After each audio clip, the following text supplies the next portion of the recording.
Bonjour et bienvenue dans cette nouvelle vidéo. Je suis Sam de Phone Android et aujourd'hui je vous propose une vidéo exceptionnelle. Vous avez été nombreux dans les commentaires des vidéos précédentes à nous demander un comparatif des smartphones pliants. D'ailleurs, on dit smartphone pliant ou smartphone pliable? Bon, moi perso, je préfère pliant. Mais si vous préférez pliable, on se retrouve évidemment en commentaire, on va pouvoir débattre tous ensemble et bien sûr, comme toujours, avec le respect des autres. Donc dans cette vidéo, nous allons parler du Galaxy Z Fold 4 que nous avons ici et bien entendu de tous ses concurrents, même de ceux qui ne sont pas disponible en France. Nous avons ici sur cette table 5 marques, Samsung bien sûr, Xiaomi, Honor, Oppo et Vivo. Nous avons déjà pris en main sur cette chaîne certains de ces modèles, mais pour d'autres, ce sera la première fois qu'ils vont y apparaître. Et ça, c'est vachement bien. L'objectif de cette vidéo n'est pas de faire une comparaison comme celle que nous avons faite sur les smartphones pliants de type flip. Et non. Et ce, pour 3 raisons. Il y a 5 modèles. Ça serait beaucoup trop long de faire une comparaison vraiment exhaustive avec 5 modèles sur la table. Deuxième raison, certains de ces modèles ne sont pas finalisés. Et il serait vraiment dommage de comparer des versions commerciales avec des prototypes. Troisième raison, nous n'avons pas testé tous ces modèles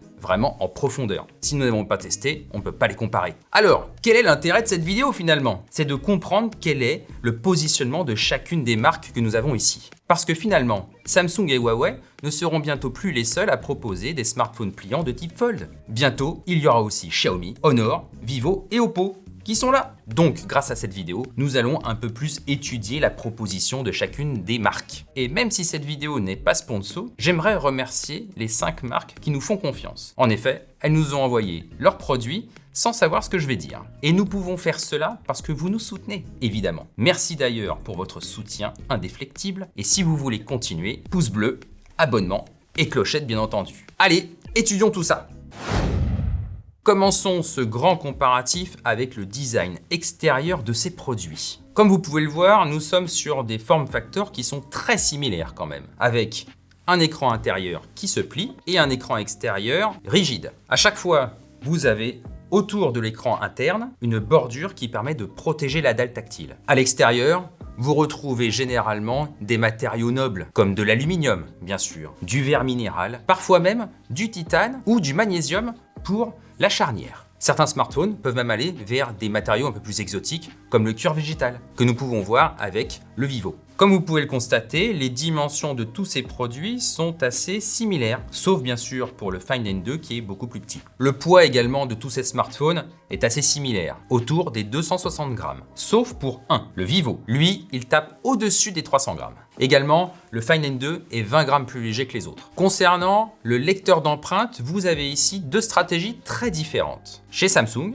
chez Oppo et chez Honor, le lecteur d'empreintes digitales est sur la tranche. Vous l'avez ici par exemple. Alors que chez Xiaomi et chez Vivo, vous avez un lecteur d'empreintes digitales sous chacun des écrans. Et ça, c'est vachement bien aussi. Enfin, parlons de la charnière, parce que c'est un détail hyper important. D'abord parce que la charnière permet certains usages quand elle est à moitié ouverte. Ensuite, parce que la charnière permet de fermer totalement ou non le smartphone. Chez tous les concurrents de Samsung, la stratégie est simple. C'est une charnière qui ferme totalement le smartphone. Côté charnière, Samsung fait bande à part, parce que la charnière est crantée. Elle permet vraiment de choisir l'angle d'ouverture. Et ça, c'est vachement bien. En revanche, quand vous fermez le Galaxy Z Fold 4, vous voyez qu'il y a un interstice ici. Cet interstice n'existe pas chez tous les concurrents. En revanche, vous avez un peu plus de mal à choisir l'angle d'ouverture de tous les autres smartphones, notamment sur le Xiaomi.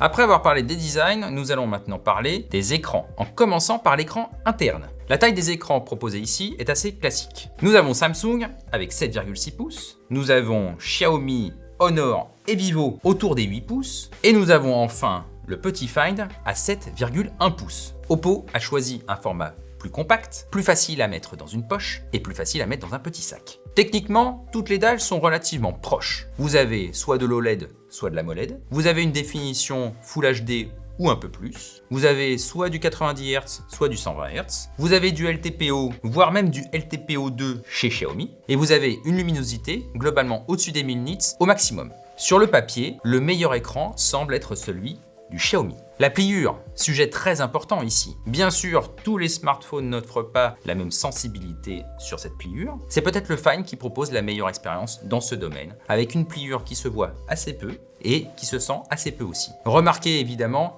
que plus vous allez plier l'écran et plus elle va se sentir, bien évidemment. Maintenant, passons à l'écran extérieur et on va retourner les smartphones. Ces écrans, on les appelle cover parce que, évidemment, ils sont sur la couverture du livre. Et techniquement, ils sont également assez comparables d'un modèle à l'autre. Nous avons souvent du 120 Hz, nous avons souvent de l'AMOLED, nous avons souvent une définition Full HD. Et généralement, le verre minéral qui protège l'écran, c'est du Gorilla Glass. En 2022, les smartphones pliants ont tous un point commun. Leur écran cover couvre toute la surface de la façade. Nous n'avons donc plus de bandes bizarres sur le côté comme ce qu'on avait sur les anciens smartphones pliants de chez Samsung. En revanche, vous avez quand même 3 stratégies très différentes sur cette table. D'abord, vous avez la stratégie l'écran cover est un écran que je peux utiliser tous les jours pour tous les usages. C'est une stratégie que vous pouvez retrouver chez Xiaomi, chez Honor et chez Vivo. En effet, quand le smartphone il est plié, vous pouvez utiliser l'écran externe comme si vous utilisez l'écran d'un smartphone classique. C'est d'ailleurs des dalles qui sont 21/9 de 6,5 pouces. C'est très proche de ce que vous avez sur un autre smartphone. Deuxième stratégie, l'écran externe est considéré comme exploitable quasiment tout le temps, mais il y a quand même un avantage à l'écran interne pour le multimédia. Là, nous sommes sur la stratégie Oppo. L'écran externe mesure 5,5 pouces avec un ratio 18/9, ce qui est très bien pour les usages du quotidien, mais en revanche, pour regarder une vidéo, c'est pas top. Troisième stratégie, celle de Samsung, avec un écran qui est vraiment très bizarre au niveau du ratio. Il mesure 6,1 pouces, ratio 23/9. Ça veut dire que le smartphone est très allongé et que pour écrire un message, vous allez avoir du mal. Alors évidemment, en fonction de votre usage, en fonction de vos besoins, vous allez plutôt utiliser soit un Oppo, soit un Samsung, soit un smartphone d'une autre marque. Après avoir bien parlé des écrans et du design, rentrons à l'intérieur du téléphone pour regarder la plateforme. Côté fiche technique, tous les smartphones présents ici optent pour la même plateforme. Il s'agit d'un Snapdragon 8 Plus Gen 1. Et en moyenne, vous aurez toujours 12 Go de RAM. Alors certains en proposent un peu moins, certains en proposent un peu plus sur des versions internationales. Côté stockage, pas de surprise non plus, vous avez 256 Go de stockage interne minimum. Souvent, vous aurez même un palier à 512 Go et parfois, vous aurez même un Teraoctet. C'est le cas chez Samsung et chez Xiaomi. Côté connectivité, pas de grande surprise non plus puisque tous les smartphones sont compatibles au moins Bluetooth 5.2. Chez Oppo, vous aurez même du Bluetooth 5.3. Et côté Wi-Fi, vous avez tous du Wi-Fi 6. Au moins, il y en a 2 qui ont du Wi-Fi 6E, Samsung et Xiaomi. Côté audio, vous avez également 2 haut-parleurs dans tous les smartphones. Chez Xiaomi, ils sont optimisés par Harman Kardon et chez Samsung par AKG. Autre détail qui compte et qui est très important, c'est la batterie. Dans tous les smartphones présents ici, la stratégie technologique est simple. Vous avez une moitié de batterie à gauche, une moitié de batterie à droite. Comme tous les smartphones qui sont présents ici sont de gros joujoux, vous avez évidemment une capacité un peu sympa. Ça démarre à 4400 mAh chez Samsung et ça monte jusqu'à 5000 mAh chez Honor. Le Find N2 ne démérite pas. Même s'il est tout petit, la capacité totale qu'il propose est à 4520 mAh.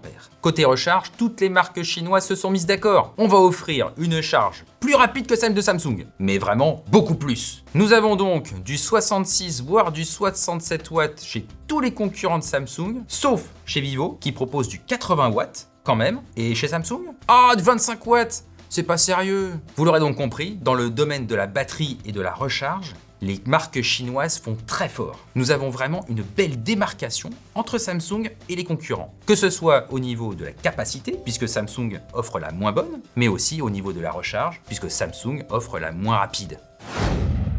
Dernier point très intéressant de comparaison entre tous ces smartphones, c'est la photo. Ici, toutes les marques ont fait le même choix. Offrir une configuration photo à la hauteur des ambitions. Nous avons donc un très bon capteur principal associé à un autofocus de très bonne qualité et aussi un stabilisateur optique. L'autofocus peut être un double autofocus à détection de face, soit un autofocus laser, soit un autofocus omnidirectionnel. Dans ce domaine, peut-être que la proposition de Xiaomi est la moins intéressante. Le capteur principal est souvent accompagné de 2 ou 3 capteurs additionnels pour les panoramas, les zooms et les portraits. Tous les objectifs ultra grand angle n'ont pas le même angle de vue. Nous avons des angles plus courts chez Vivo et Oppo, environ 115 degrés. Et nous avons des angles plus larges chez les autres autour de 120 degrés. Ensuite, tous les capteurs panoramiques n'ont pas d'autofocus. Ce n'est pas le cas par exemple chez Vivo et chez Samsung. Les téléobjectifs sont souvent stabilisés, mais ce n'est pas forcément le cas. Chez Oppo et Xiaomi, ce n'est pas le cas par exemple. Et ça, c'est vraiment dommage. Le rapport de zoom optique varie de 2 jusqu'à 5 fois. Le moins intéressant